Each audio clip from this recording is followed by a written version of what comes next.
It's time for the Rick Smith Show. Now, here is the voice of the working class, Rick Smith. And welcome, brothers, sisters, working class heroes. This is the Rick Smith Show. Thanks so much for being here. Hope you had a wonderful holiday season, a Merry Christmas, a Happy New Year, all of that stuff, all of the things that we celebrate, all of the things that pull us together, all of us who give us all those things that give us a reason to wake up and go to work tomorrow. Now, what's interesting is, come January 20th, eggs are going to be, what, $1 a dozen again, gas, $1 a gallon. It's going to be great. Prices are going to deflate, and there'll be no repercussion from massive deflation, which is what I'm being told. Even though Trump himself says, well, maybe I won't. The meme that I've been loving the most is, the fake billboards. They say there are billboards all over saying, the rich getting richer, the lazy living free, and the middle class paying for it all ends on January 20th. And I'm going, you think that? Who's going to tell them that the ultra rich and the lazy, they're generally the same people? Yeah, you're generally paying the ultra rich to do, well, they do move money from one pocket to the other, from yours to theirs. So that is work. And I give them credit for being able to do that. But understand this idea that the rich getting richer and the lazy living free the free lunch is over, kind of ludicrous. Because, well, we've heard this before, we've seen it before, and it hasn't changed. Now, perfect example, Social Security. Everybody knows, who's my age and a little bit older knows, the future's not that great, because we have kicked the can down the proverbial alley way too long. And in fact, what is it, 2033 they're saying? By 2033, we're going to get a 21% cut in Social Security, because it's going to run out of money. And we've done nothing to really change that. And I don't see this Congress doing anything to change it either, other than make it worse, because Trump's policies, what Trump has said he wants to do, ending taxes on tips and ending taxes on overtime, those are going to make Social Security worse, much worse.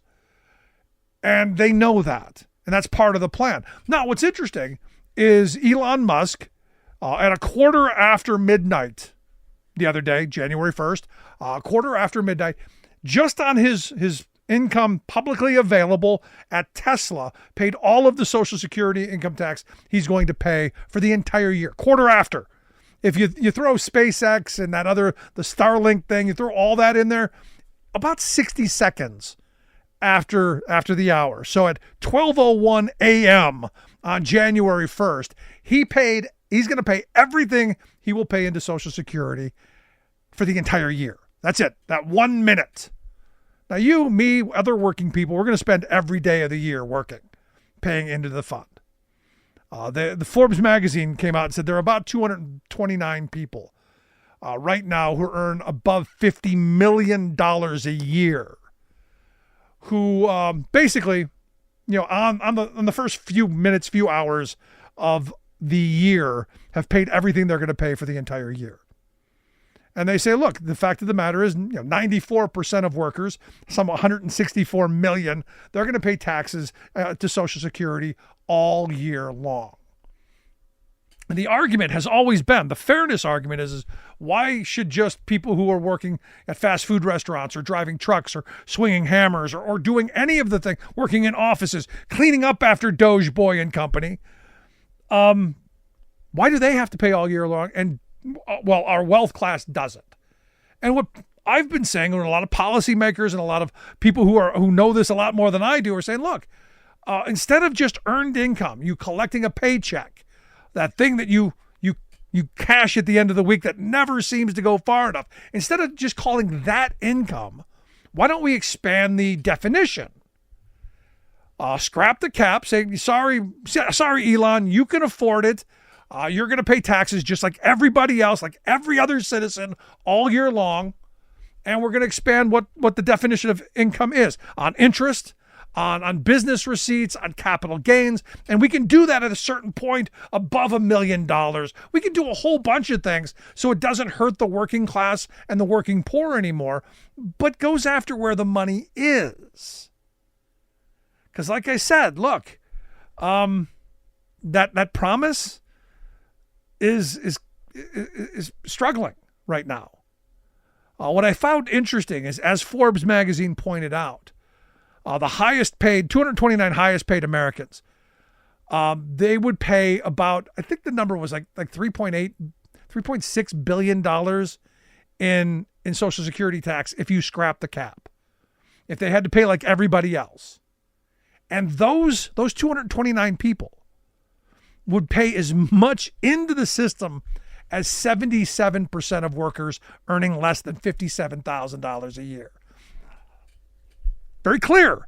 229 people would be paying into the system as much as the bottom 77% of working people. And yet we exempt them. And then we tell that bottom 77, sorry, hey, we'd like to help you. And then we blame them. When over half of the people in one poll I saw recently thinks it's because we're too generous to the poor and to immigrants, which is why our debt is so high.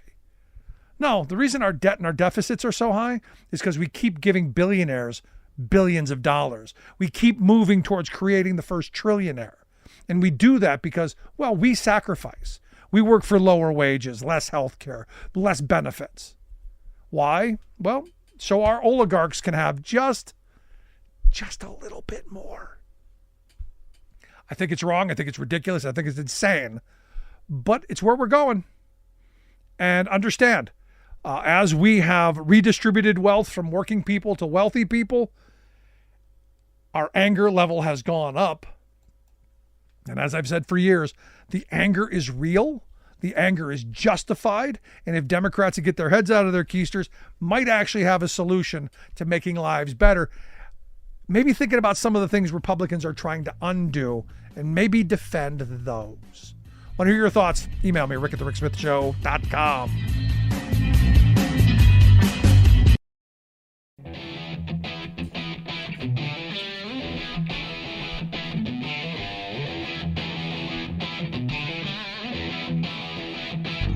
Welcome back to the Rick Smith Show. Now, here is Rick Smith. So I'm looking at these pictures of Matt Gaetz, and I gotta tell you, I don't know what he did to himself, but my first thought was, is this gender-affirming care? Did Matt Gaetz go and get some hair put in, some cheek work done, some stuff done, some surgical stuff, some maybe medical stuff, some drug stuff, some injection stuff, some, stuff. That I would consider potentially gender-affirming care because he's trying to be a man. I don't know, but wow, are the pictures, wow, don't do that to yourself. Anyway, here to share some thoughts on just how bad and how thrilled members of Congress are that he's not there. I asked our good friend Sarah Burris to come talk with us. Sarah's a reporter over at Raw Story, rawstory.com, the website. Sarah, thanks for taking time for us. Whoa, does he look bad? He should ask for his money back. He should ask for his money back. And I think somebody who's doing the makeup for his show maybe hates him because it looks, if you've ever seen The Addams Family, the movie, not the TV show. Okay. When they're, when Morticia is on screen, they have like a light that's just on her eyes, so everything else is really dark around her, but except for her eyes. That's kind of what Matt Gaetz looks like. It's like orange, and then like some sort of pasty-looking peach-colored mask or something. I'm not really clear on how that stuff works. Like, there's clearly like some Botox stuff going on up here. But yeah, I remember when I used to call him Fat Gaetz because he was like, he had all this baby fat and he was, this little chubby kid who was running around Congress. And I mean, I don't know how he got rid of it. Maybe he just like had it sucked out of his face and like put up in his cheeks or something. I don't really know. But Bless his heart. But he should wish that it was outlawed. If he was successful at ending gender affirming care, he wouldn't have to go through this. Honestly, I mean, I guess men are not exempt from this whole, like, I have to look a certain way to be on TV. Well, no, hold on. That's not what it is. I don't think that is. I think he's getting a little old and a little long in the tooth, and you're not attracting the teenage girls like you used to. Oh, burn. Yeah. I mean, maybe not teen, maybe 19, 18. I'm giving him the legal side, so don't sue me because he's. But you're getting a little old. Yeah, but he's also paying them, so I'm pretty sure like he could just knock it up like $50 and be fine. Allegedly. Allegedly. But here's the thing, members of Congress thrilled he's not there. God, don't you know? I mean, I watching the speaker fight, I think Thomas Massie is going to be maybe somebody the next Matt Gaetz, but Thomas Massie isn't as much of an amateur, and he doesn't necessarily have a lot of the baggage that Matt Gaetz did. So, I don't know if he could have 9 votes to be able to get rid of Johnson, but it sure seems like he wants to. Yeah. So, I mean, watching that floor negotiation, like it was, Johnson held the vote open for quite a while. Rather than having like multiple votes back to back. And so there were 2 guys that he flipped who just didn't vote. And I just want to know what he promised them. Like, what was the negotiation? Or what he threatened them with. I'm not saying promised. I'm going, what he threatened them with. I mean, and maybe it was a primary. I don't know. I don't think, like, these guys are really right wing and their districts are pretty safe. So I don't really know. I don't know what you threatened them with other than I'm pulling funding. You'll never get a dime from appropriations for your district. I don't know. Donald Trump's going to campaign against you. Yeah. No, maybe that's what it is. No, and the thing is, as you pointed out, they're very right wing, and it's going to be interesting to see just how far right this House goes, because they do have a very, very small majority. There could be chaos. There are some who are thinking that Republicans are going to be their own worst enemy. I seem to think that Trump and Johnson and the moneyed interests who are now all in on this administration, I think they will hold them in line, and Republicans will fall into line, especially on the one big beautiful bill. Yeah, I mean, they're going to have to make a lot of concessions to get it approved, either with Democratic votes or for the entire caucus to agree to it. We're talking about the big omnibus budget, or they're going to end up having to just pass another continuing resolution. Yeah. So let me ask you about that then, because it's my mind that they're going to try and hold the line. They're not going to need Democratic votes. They're going to try not to give Democrats anything. How are Democrats going to react to this Trump second term? Are we going to see appeasement? Are we going to see resistance? Are we going to see acceptance? Are we going to say, oh, we're going to work hand in hand and we're going to be, MAGA light? What are you expecting? So there are 2 ways that this can go. One is that they wait too long, and some of the cabinet appointees from Congress have been confirmed and are taking their positions. That will knock down the amount of votes that Johnson can count on. And so then he will have to make some kind of deal with Democrats. The CR comes up on the 14th, on March 14th of 2025. Pi Day. Yeah, that's how you can remember it. It's Pi Day. Pi Day. Love Pi Day. I would think that by then there would be people who are confirmed, but those elections will not have taken place yet.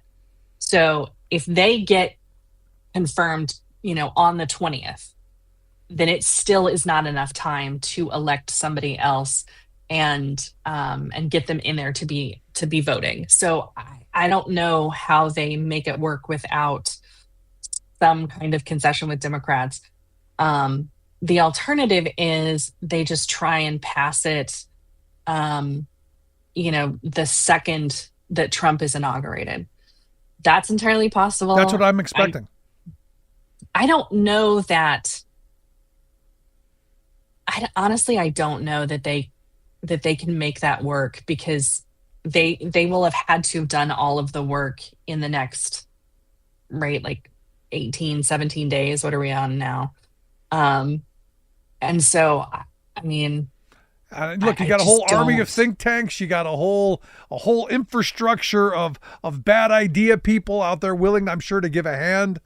And I don't think they're like Democrats. Look, I think, the Democrats tried the one big bill. I think Build Back Better was a real good shot in the arm to move this country in the right direction. But we had Sinema and Manchin who put a stop to that. So who will the Republicans have to be the Sinemas and Manchins of the world?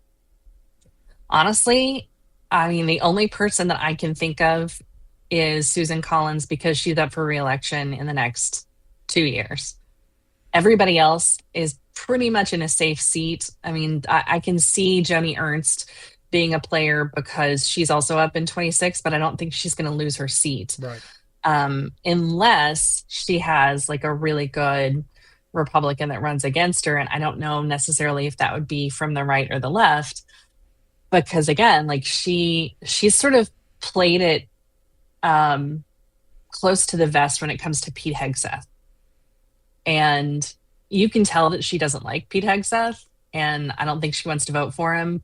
But if she ends up in a primary with a right-wing, nutter who, Trump supports and Elon Musk is funding, she'll lose her seat. Yeah.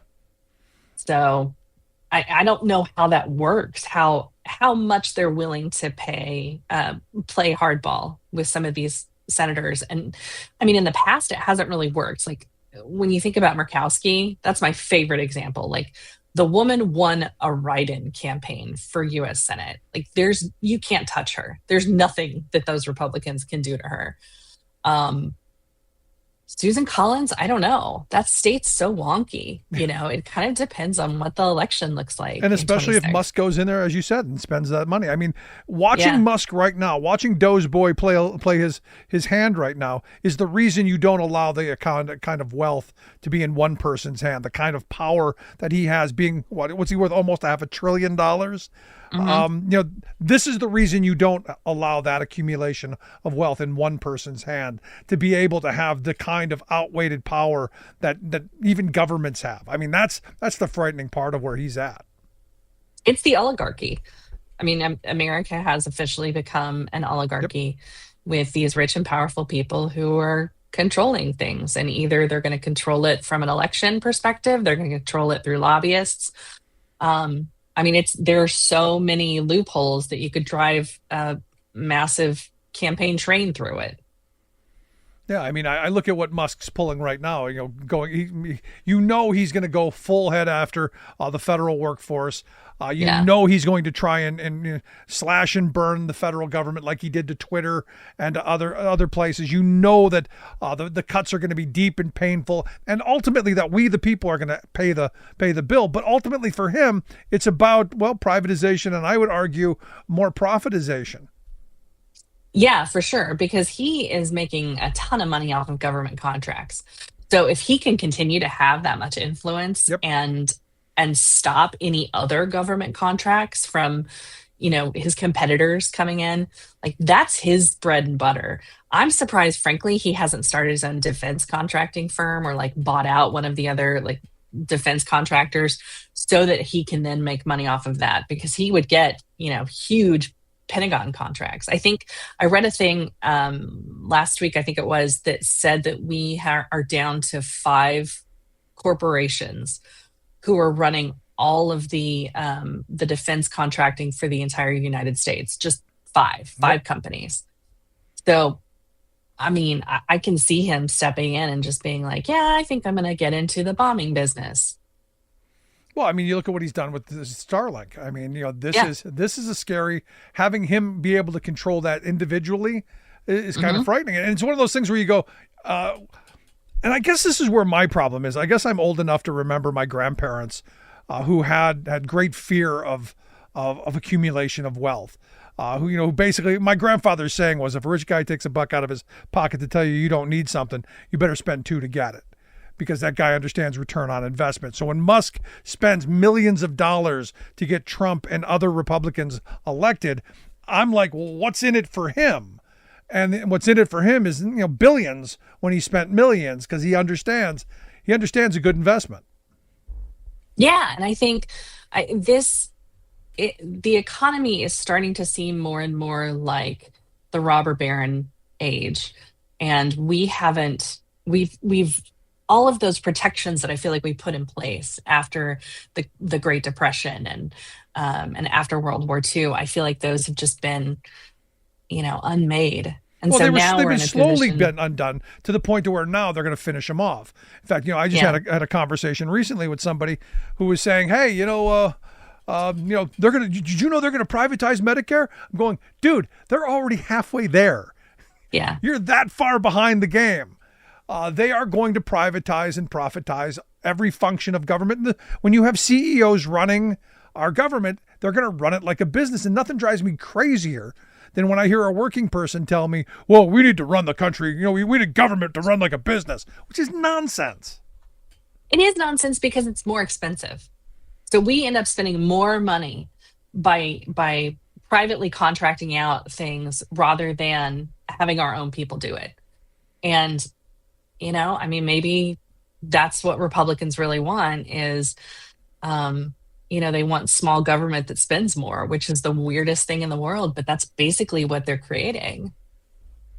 And, I look at the fact that we have created, and I've said this a million times, we've created the largest billionaire class in the history of humanity, and we've done it on the backs of the poor and working class. And yet you still have people who are saying, well, the reason our deficits are so big, the reason our debt's so big is because we feed those poor people and we let those immigrants come in. You go, no, wait a minute. It's because the Musks of the world get away with not paying their share of taxes, just like in Social Security. The fact that, at a quarter after midnight, Musk paid every bit of taxes he was going to pay into Social Security on just his Tesla money.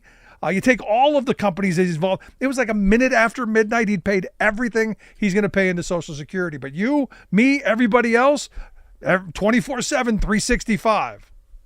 Yeah, all of the things that they keep looking into that they want to get rid of for the government spending for the Doge stuff. It's all these tiny little things. Like they found some weird study that they were doing that was like $10,000 from NIH or something. And they're like, oh, that's got to go. Yeah, cats walking on treadmills. Yeah, like you're going to nickel and dime us to death, but you're not going to touch, the planes that we're spending a fortune on that don't work. Yeah, but here's the thing, and this is the point in this. The point is to get you to hate your government. Well, look at all the wasteful spending. It's to get you into the mindset that there's this giant office of waste, fraud, and abuse behind a gold-plated door, when the reality is most of that money goes into research, goes into funding job programs, into funding, working people. Yeah, exactly. Working people and little things like curing cancer and, stuff like that. It's frustrating. Little things. So but I guess, again, like this goes back to the whole idea of the election and whether or not, how we're going to respond to this. Are we going to, just let it hurt the country and sit back and be like, this is what y'all wanted? And that's where I'm at. That's kind of where I am too. Like I am still in the burn it down mode. Like y'all want to burn it down, burn it down. Let me know how that works out for you. No, because as I started off, as I started today's program off, there's a meme going around, how does it go? The rich getting richer, lazy living free, and the middle class paying for it all ends on January 20th. And you go, no, the rich are still going to get much, much richer. And the lazy, who are generally the rich, are going to get much, much richer. It's the middle class who's going to, they're going to pay for it all and double. And it's not going to end on January 20th. It's going to get worse. And there's part of me that goes, all these people who wanted this, maybe they do have to suffer. Maybe it's got to maybe Elon Musk is right. Maybe things have got to get really bad for a while before we get our heads screwed on. And as I've been saying from the day after election, the solutions will come out of the suffering of their savagery. That's I think the only way we're going to move this country in a different direction. I think you're right, and it's sad to think about all of the people that are going to be hurt from that. It's going to create a terrible country and an awful society, and it's going to be sad and it's going to be hard. Now, look, I'm going to get a bunch of this emails is what of people. they wanted. I'm going to get a bunch of people going, well, I didn't vote for this. I know probably you didn't. I didn't. I know you didn't either. And a lot of us didn't. But the reality is, in order to come midterms to start turning this ship around, maybe there's got to be some suffering that wake people up to the, oh, yeah, they really did mean me. When they said they were going to gut Social Security, they were going to privatize Medicare. They're going to go after all of our social safety net programs, the few that are left. Oh, that was me they were talking about. Yeah, and I wonder how that's going to work out for Republicans, because the majority in Congress is so small that, there are still a couple of people in there who are Republicans in plus Biden districts, where you're like, you guys, you may not make it in a midterm if the country is that furious at you. Well, look, the anger is real. We both know that. The anger, and I argue it's justified. I'm 100% on board with the working class that is angry because they've been screwed over for decades. It's that the Democrats haven't offered enough and the right solutions, in my opinion, and Republicans have sold them fool's gold. At some point, you've got to get both of them to figure out, hey, Democrats, what is the message forward? How are we going to make lives better? And, oh, hey, the Republicans are not your friend, dum-dum. I think we need that wake-up moment. Me too. And I agree, the only way that it's going to happen is with pain and suffering. Terrible stuff. It's going to be a long 2 years, Sarah. But as always, I appreciate your thoughts, your time, and look forward to, well, I shouldn't say look forward to it, but I look forward to having you back. Oh, thank you. Happy New Year to everybody. You as well. Thanks so much, our good friend Sarah Burris. Make sure you check out her work over at Raw Story, rawstory.com, the website. Going to take a quick break. Right back. Stick around.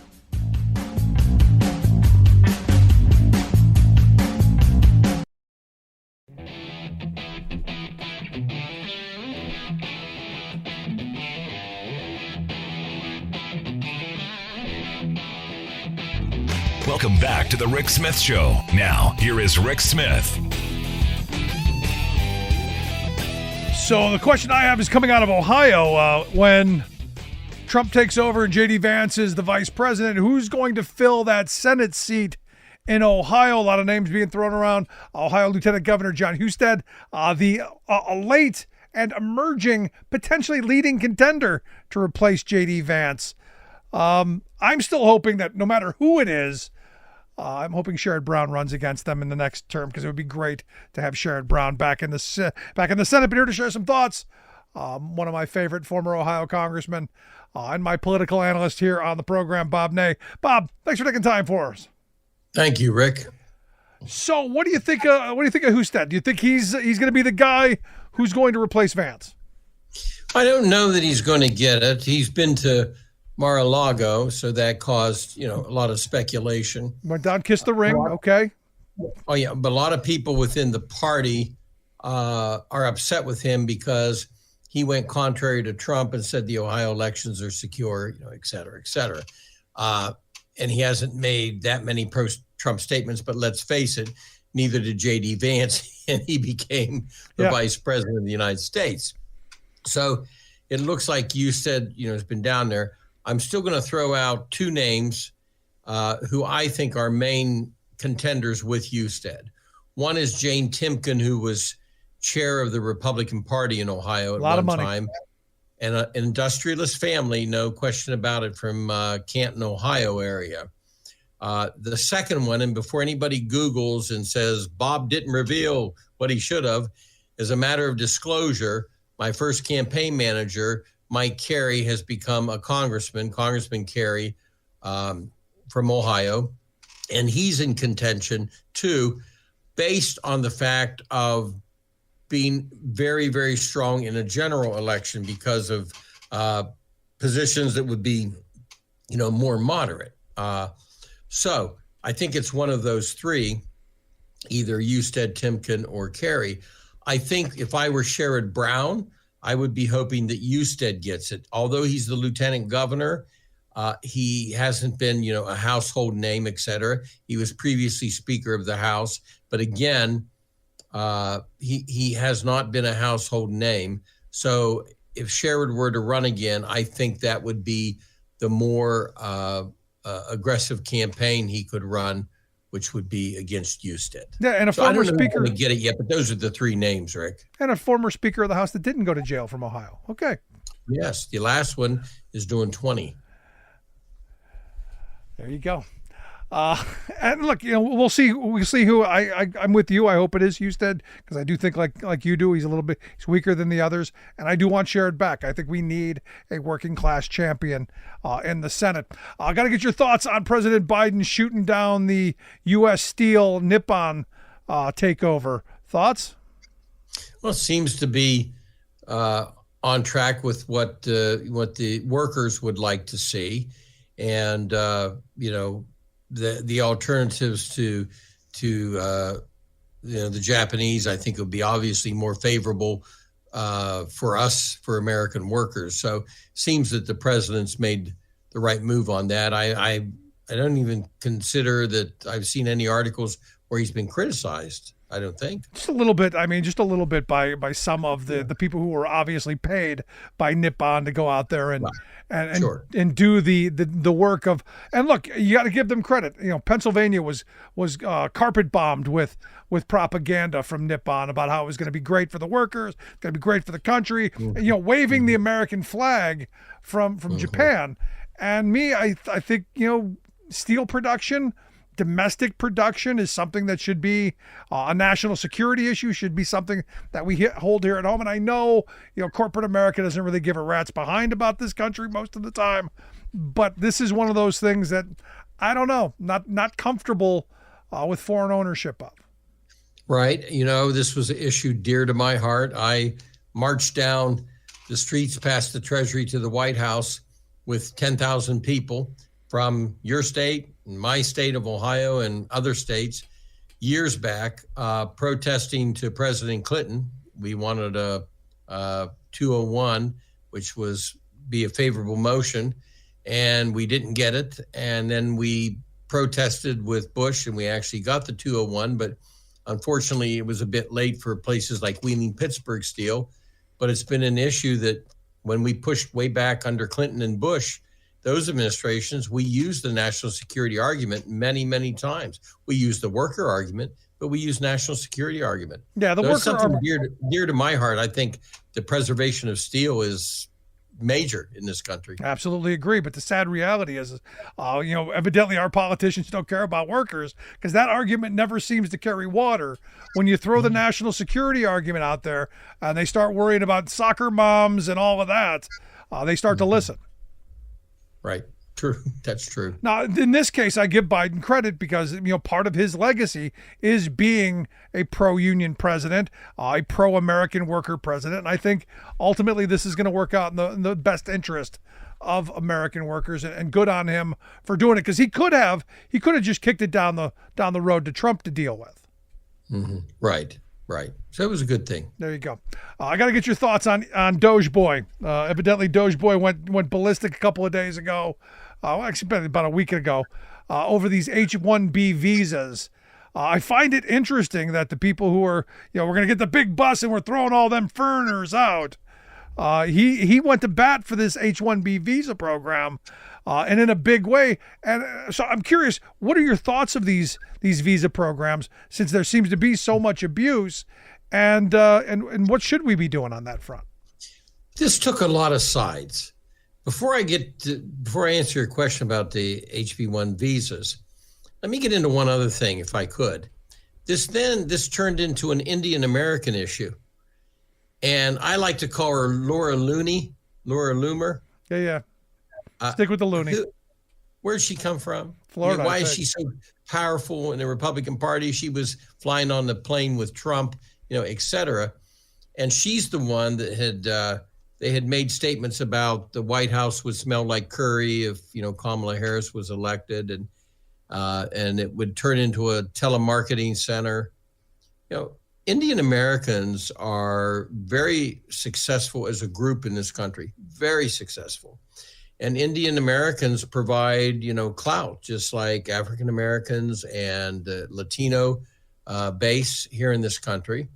And if I were running the Republican Party, I would court the Indian American population versus having people all of a sudden take this issue and then turn it into an anti-Indian American issue, as Laura Looney has, and others. So that was the first side of it. It became that kind of issue, which really shouldn't, to single out, one country. People come from all over the world with these visas. Now, a lot do come from India. So then there's the issue itself, which you have Elon Musk and you have Vivek Ramaswamy, who are for these. You have Stephen Miller, who is now senior advisor to the president, and he doesn't even want student visas to come into this country. So there's a balance here somewhere. HB1 visas, of which they do, 68,000 a year. There is a need in the country, but it's not because, and this is where the issue's been just turned around. It's not because Americans are lazy or because American workers are not bright. It's just in that field fills a niche, which there becomes sometimes shortages, and people come in and out on these visas. They might stay X amount of time. They might leave after a few months. So that's kind of the real issue to be looked at. Now, on the other hand, you have to be careful on these visas because people who would normally make maybe $110,000 a year are coming from countries where they make far less. So they can come in for $50,000 a year, right. $56,000 a year, right? So, I mean, that has to be watched, and there needs to be a fairness guide of what they're really making. And then you can judge that they really are needed, but they're needed at the pay level, of what they should be. Otherwise, they really aren't needed and are brought in to save some of the company's money. Now, to blanketly stop the visas, as Stephen Miller and some others want to do, I think would be wrong. But then again, to just allow people to come in and be paid whatever is wrong too. But it shows a big division when it was brought up by Musk and Ramaswamy. It kind of showed the split because the pure MAGA people are like, what do you mean? Nobody needs to come into this country. Yeah. And that's what happened when that issue was brought out. Plus throw in, the comments that became anti-Indian, and then it just became a real mess. Well, and you had, Musk's tweet, the reason I'm in America along with so many critical people who built SpaceX, Tesla, and hundreds of other companies that made America strong is because of H-1B.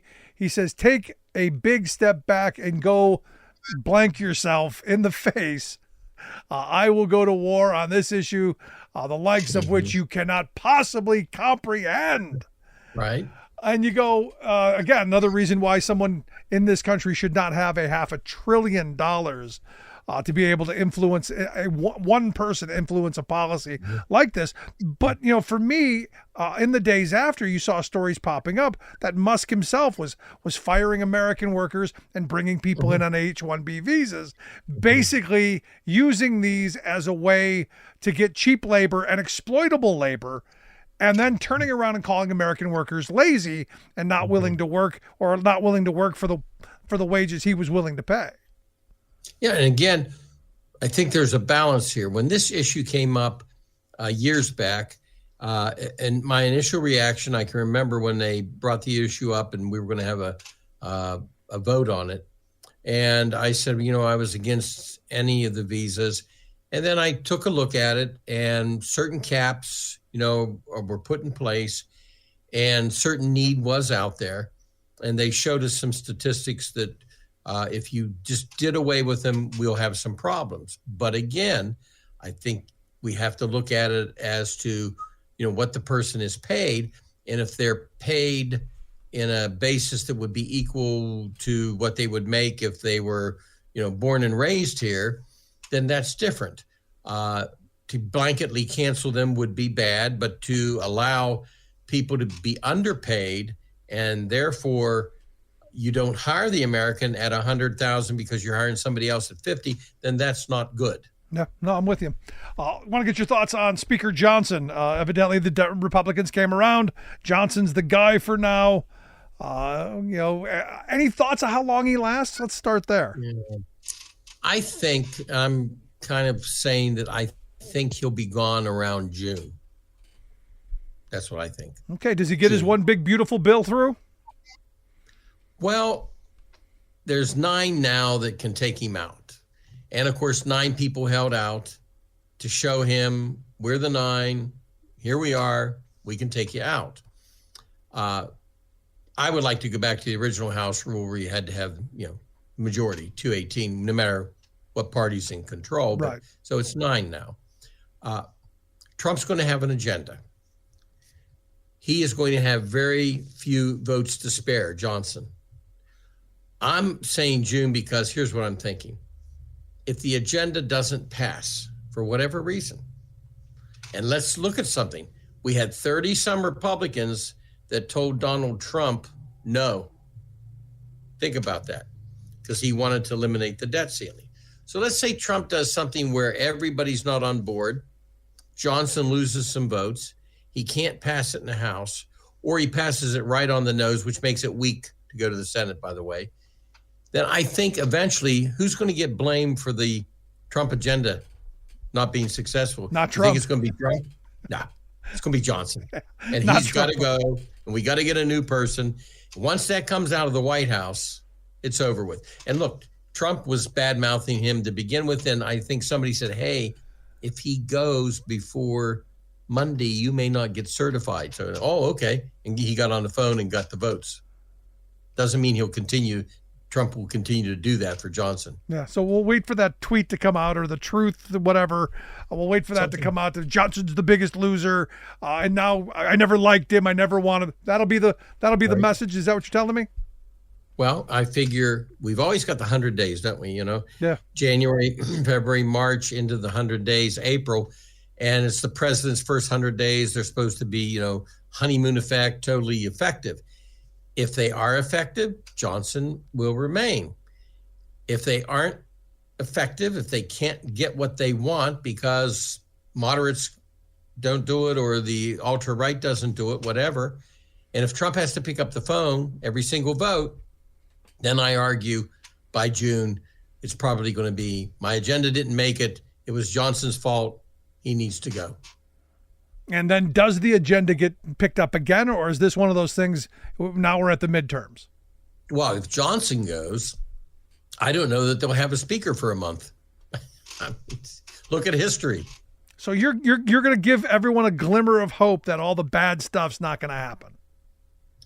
Well, I think some things will go through, and there might be something crafted on a bipartisan basis, maybe. But I think a lot of the issues are going to have trouble within the Republicans, and there's just not enough numbers.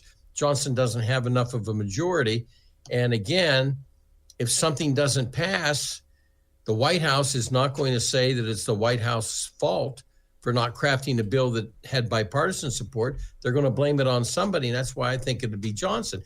Now, if Johnson goes, it's the Republicans' biggest mistake, because look at McCarthy. 15 rounds to become speaker. He gets booted out. After he gets booted out, remember, we had candidates that came forth that, yeah, that's our candidate. Oh, no, we don't want you. They didn't even make the vote. And finally, there was Johnson. If Johnson leaves, who will they get? That's the question. They will not have a consensus.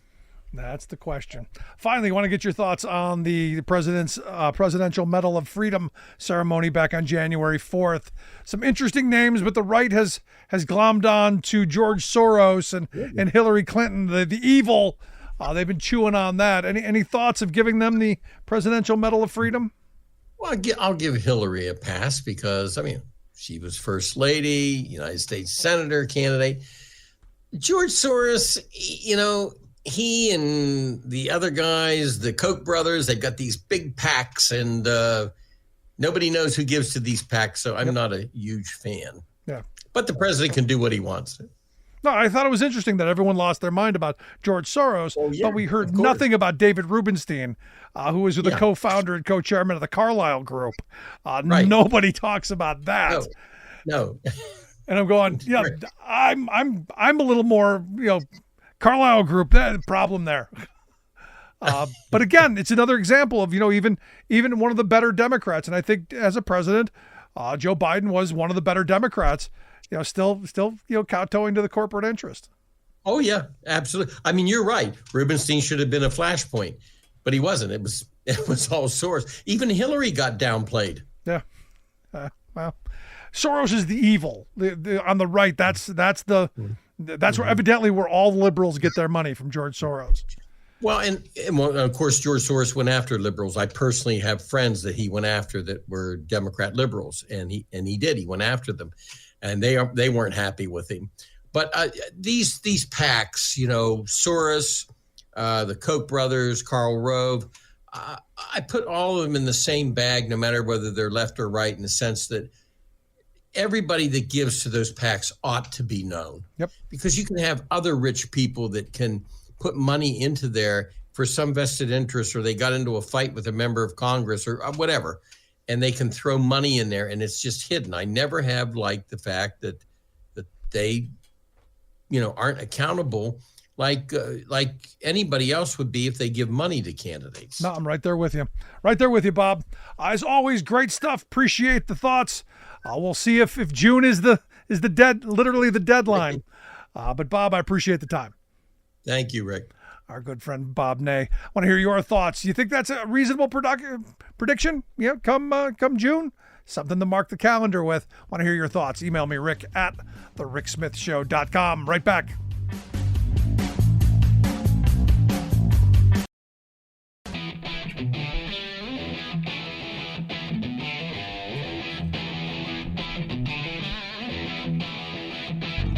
Welcome back to the Rick Smith Show. Now, here is Rick Smith. So here's a little bit of corporate-controlled media malfeasance. Evidently, Pulitzer Prize-winning cartoonist Ann Talnaze. She announced that she's leaving the Washington Post, quitting the Washington Post, after it was reported that the editors there killed one of the cartoons that she had put forth. A cartoon depicting the likes of Jeff Bezos, the owner of the Washington Post, Mark Zuckerberg, the owner of the head guy over there at Facebook Meta, the AI CEO Sam Altman, and Patrick Soon-Shiong, the LA Times publisher, Walt Disney, ABC, those folks, all of them genuflecting to Donald Trump, holding up a bag of cash. Because understand, they all gave the money. I think one of them gave Biden money for his inauguration. All of these folks, $1 million to dear leader. And this is what happens when you have the corporate-controlled media and these billionaires basically worshiping at the altar of power. And they're all doing it. Because since November, it's been reported that Trump's raised somewhere around $200 million for a bunch of groups that are going to fund his inauguration. They're going to fund his political operations, his presidential library, all of that stuff. About $200 million to this point. That is only going to grow even more as the weeks, months, and the next 4 years happen.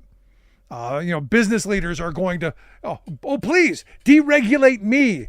Here's a boatload of cash.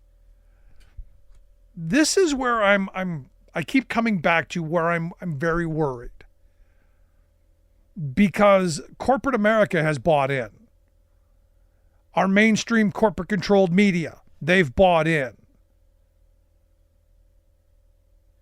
If all we hear is how wonderful dear leader is, when we start hearing that Donald Trump had 18 hole-in-ones, when we hear that the first time Donald Trump ever went bowling, he got a perfect game. When we start with those kind of things, then we'll know we're actually North Korea.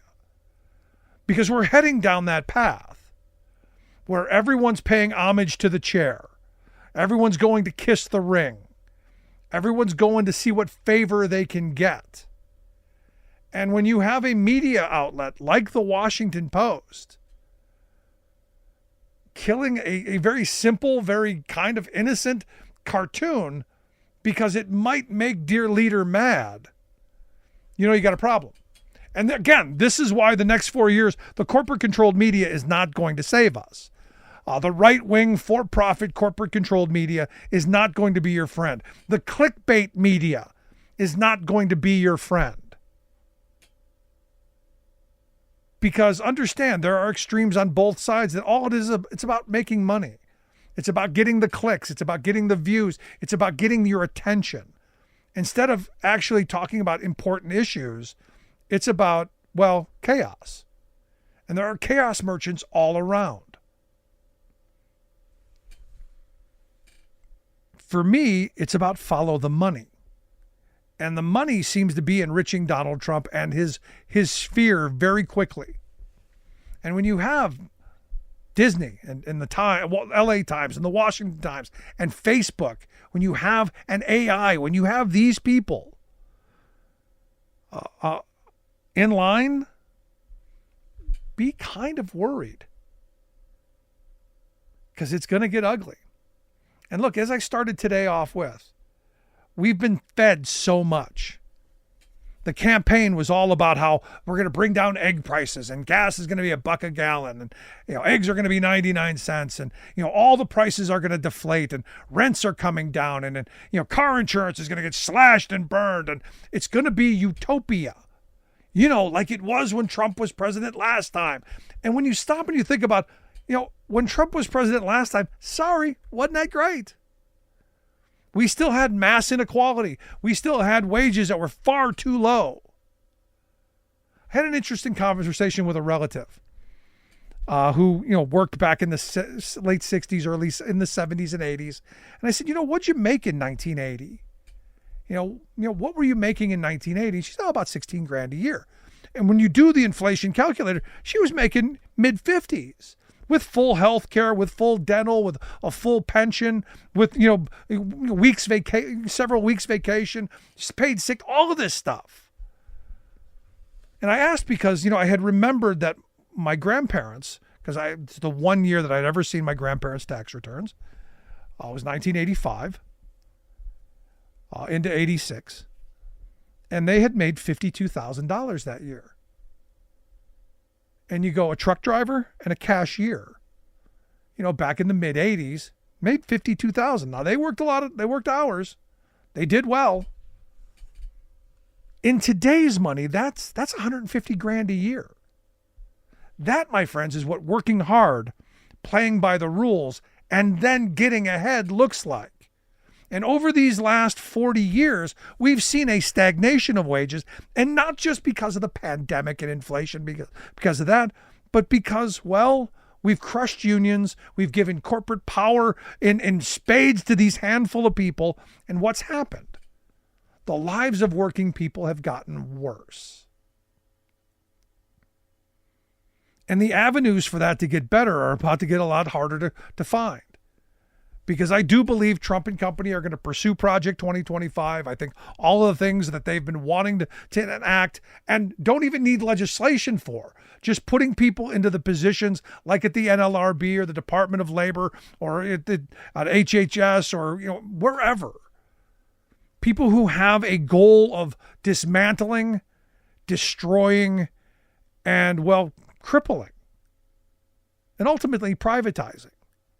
These are the folks who are going to be very dangerous, and we're not going to pay attention to them because we're going to watch the train wreck that's going to be Congress. We're going to watch the ridiculous chaos coming out of the White House. But in the back, where all of the agencies who just show up and do their work every day, that's where the dismantling is going to happen. And that's where people should be most afraid of what this administration can do. Because the damage that they do will take decades to undo. So for me, the question then becomes, how much are we willing to put up with? And will we pay attention? So this idea that the rich are going to stop getting richer on January 20th and the lazy are going to stop being lazy because the middle class is going to get something is ridiculous. But it's the propaganda we've been sold. We'll see what happens, but I want to hear your thoughts. Email me, rick@thericksmithshow.com. I want to hear all the crazy memes, all the thoughts, all the things that we've been sold so that we can document that. Miss any portion of the program, grab the podcast. And as always, thanks so much for being here. We'll see you back here next time.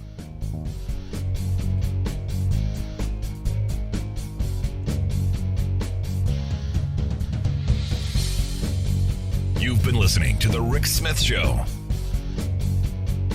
Email Rick at rick@thericksmithshow.com. Until next time, this has been The Rick Smith Show, where working people come to talk.